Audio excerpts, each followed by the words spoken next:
എന്തായാലും ഈ വിഷയത്തിൽ ഗോകുൽ നമ്മൾ കേട്ടതാണ്, ഒ അബ്ദുള്ളയുടെ വാക്കുകൾ കേട്ടതാണ്. അത്തരത്തിൽ വഴിപാട് നടത്തുന്നത് അംഗീകരിക്കാനാവില്ല, അത് മുസ്ലിം മത നിയമത്തിനെതിരാണ്.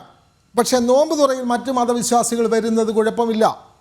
മമ്മൂട്ടി ദൈവമായിട്ടല്ലല്ലോ അഭിനയിക്കുന്നത്, ഹൈന്ദവ രാജാവായി, ബ്രാഹ്മണനായി, പുരോഹിതനായി ഒക്കെ അഭിനയിച്ചോട്ടെ, ദൈവമായി അഭിനയിക്കുന്നില്ലല്ലോ എന്ന് പറയുന്നു. അപ്പോൾ മമ്മൂട്ടി ഒരു അവതാരമായി, ഒരു ശ്രീരാമനായി ഒരു ചിത്രം ഭാവിയിൽ വരട്ടെ എന്ന് നമ്മൾ ആഗ്രഹിക്കുന്നു. അങ്ങനെയാണെങ്കിൽ എങ്ങനെയായിരിക്കും പ്രതികരണം എന്നറിയേണ്ടതുണ്ട്. എന്തായാലും ഗോകുൽ, ഈ മേഖലയിലുള്ള നേരത്തെ പറഞ്ഞതുപോലെ മുസ്ലിം ലീഗ് അടക്കമുള്ള കക്ഷികൾ ഇക്കാര്യത്തിൽ മൗനം പാലിക്കുന്നു.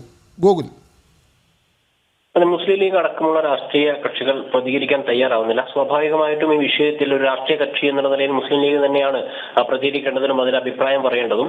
പക്ഷേ അവർ മൗനം ഭുജിക്കുകയാണ്. എന്തായാലും പ്രതികരിക്കാതിരിക്കുന്നതാണ് ഈ വിഷയത്തിൽ നല്ലത് എന്ന നിലപാടാണ് അവർക്കുള്ളതെന്നും മനസ്സിലാവുന്നു. സ്വാഭാവികമായിട്ട് പ്രതികരിച്ചു കഴിഞ്ഞാൽ മുസ്ലിം സമൂഹത്തിനകത്തു നിന്ന് അല്ലെങ്കിൽ പുറത്തു നിന്നും അല്ലെങ്കിൽ പുരോഗമന സമൂഹത്തിന്റെ ഭാഗത്തു നിന്ന് എന്തായാലും വലിയ രീതിയിലുള്ള എതിർപ്പ് ഉണ്ടാവാൻ സാധ്യതയുണ്ടെന്ന് ലീഗ് മനസ്സിലാക്കുന്നു. പക്ഷേ അത് വരും ദിവസങ്ങളിൽ എന്തായാലും തുറന്നു കാണിക്കപ്പെടുമെന്ന് തന്നെയാണ് മനസ്സിലാക്കാൻ സാധിക്കുന്നത്. കാരണം മുസ്ലിം ലീഗിനെ പോലെയുള്ള മലബാറിലൊക്കെ പ്രത്യേകിച്ച് സ്വാധീനമുള്ള മതേതര കക്ഷിയാണ് എന്ന് ഒക്കെ അഭിപ്രായപ്പെടുന്ന മുസ്ലിം ലീഗിൽ നിന്ന് പ്രതികരണം ആരായേണ്ടതുണ്ട്. അവർ ആരാഞ്ഞില്ലെങ്കിൽ തന്നെ ഈ വിഷയത്തിലൊക്കെ വലിയ രീതിയിൽ ചർച്ചയാകപ്പെട്ട വിഷയത്തിൽ സ്വാഭാവികമായിട്ടും മറുപടി പറയേണ്ടതുമാണ്. പക്ഷേ അവർ മറുപടി പറയാത്തതിൽ നിന്ന് തന്നെ ഈ വിഷയത്തെ അഡ്രസ് ചെയ്യാൻ അവർ ഭയപ്പെടുന്നു എന്നാണ് നമുക്ക് അതിൽ നിന്ന് മനസ്സിലാക്കുവാൻ വേണ്ടി സാധിക്കുന്നത്. എന്തായാലും ഇത്തരത്തിലുള്ള ഈ വാദഗതികളൊന്നും ഈ വളർന്നു വരുന്ന പുതിയ തലമുറ ഒരിക്കലും അംഗീകരിക്കുന്നുണ്ട് എന്ന് തോന്നുന്നില്ല. കാരണം ഓരോ സമയത്തും ഇത്തരത്തിലുള്ള ബാലിശമായ വിഷയങ്ങളും ഒക്കെയായിട്ട് മതപണ്ഡിത നേതാക്കന്മാർ രംഗത്ത് വരുന്ന സമയത്ത് അതിനെതിരെ ആ മതത്തിനകത്ത് തന്നെ ചെറിയ തോതിലെങ്കിലും വിമർശനം ഉയർന്നുവരുന്നൊക്കെ നമ്മൾ കാണുന്നുണ്ട്. ഓരോ സമയത്തും ഇത്തരത്തിലുള്ള വിമർശനങ്ങളൊക്കെ കാണുന്നുണ്ട്. ഒരു വിധവയായിട്ടുള്ള ഒരു മുസ്ലിം സ്ത്രീ ഒരു യാത്ര, ഒരു ടൂർ പോയ സമയത്ത് അതിനെതിരെ സമസ്തക്കകത്ത് നിന്ന് വലിയ രീതിയിലുള്ള പ്രതികരണങ്ങൾ ഉണ്ടായി.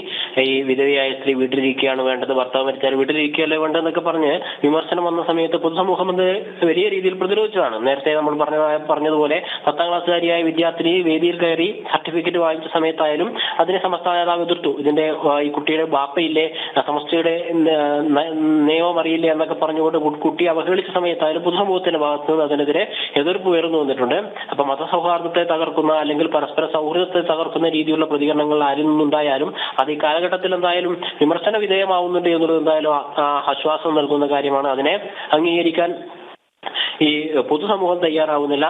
മത നിയമങ്ങൾ പാലിച്ചുകൊണ്ട് പോകുന്ന ആളുകളൊക്കെ അതിന്റെ ശരിയാണ് എന്ന രീതിയിലുള്ള വാദഗതികളുമായി മുന്നോട്ടേക്ക് വരുമ്പോഴായാലും ആ മതത്തിനകത്ത് നിന്ന് തന്നെ എതിർ ശബ്ദങ്ങൾ ഉയർന്നു വരുന്നുണ്ട് എന്നുള്ളത് എടുത്തു പറയേണ്ട കാര്യമാണ്. പക്ഷെ മുസ്ലിം ലീഗ് പോലെയുള്ള സംഘടനകളല്ല, അതൊക്കെ സ്വതന്ത്രമായി ചിന്തിക്കുന്ന ആളുകളിൽ നിന്നാണ് ഇത്തരത്തിലുള്ള എതിർപ്പുകളും വിയോജിപ്പുകളും ഒക്കെ മുന്നോട്ടേക്ക് വരുന്നത് എന്നുള്ളതാണ് പ്രധാനപ്പെട്ട കാര്യം. ഒരു സംഘടനാ ശക്തി എന്നുള്ള രീതിയിൽ എപ്പോഴും സമസ്തയ്ക്ക് കീഴിൽ അണിനിരക്കുക എന്നുള്ളതാണ് മുസ്ലിം ലീഗിന്റെ നയം. അല്ലെങ്കിൽ അവർ അത് തന്നെയാണ് തുടരുന്നത്.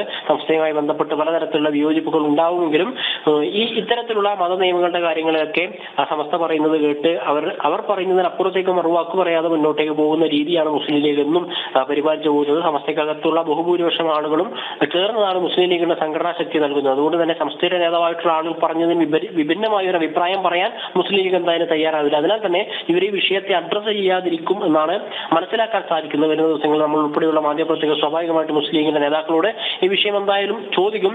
പക്ഷേ ഈ കഴിഞ്ഞ ദിവസങ്ങളിലുള്ള ായിട്ടുള്ള മുസ്ലിം ലീഗിന്റെ നേതാക്കളുടെ പ്രതികരണങ്ങളിൽ നിന്ന് ഇത്തരം വിഷയങ്ങൾ അവർ അഡ്രസ് ചെയ്യപ്പെടാതെ പോവുകയാണ്, അല്ലെങ്കിൽ അതിനെ ഗൗരവത്തിലെടുക്കാതെ പോവുകയാണ് ചെയ്യുന്നത്. മതകാര്യങ്ങളല്ലേ എന്ന രീതിയിൽ അതിനെ അവഗണിക്കുകയാണ് ചെയ്യുന്നത് എന്നുള്ളതാണ് പ്രധാനപ്പെട്ട കാര്യം. പക്ഷേ സ്വതന്ത്രമായ വ്യക്തികൾ അല്ലെങ്കിൽ സ്വതന്ത്രമായ പല ആളുകളും ഒക്കെ അങ്ങനെ തന്നെയാണ്.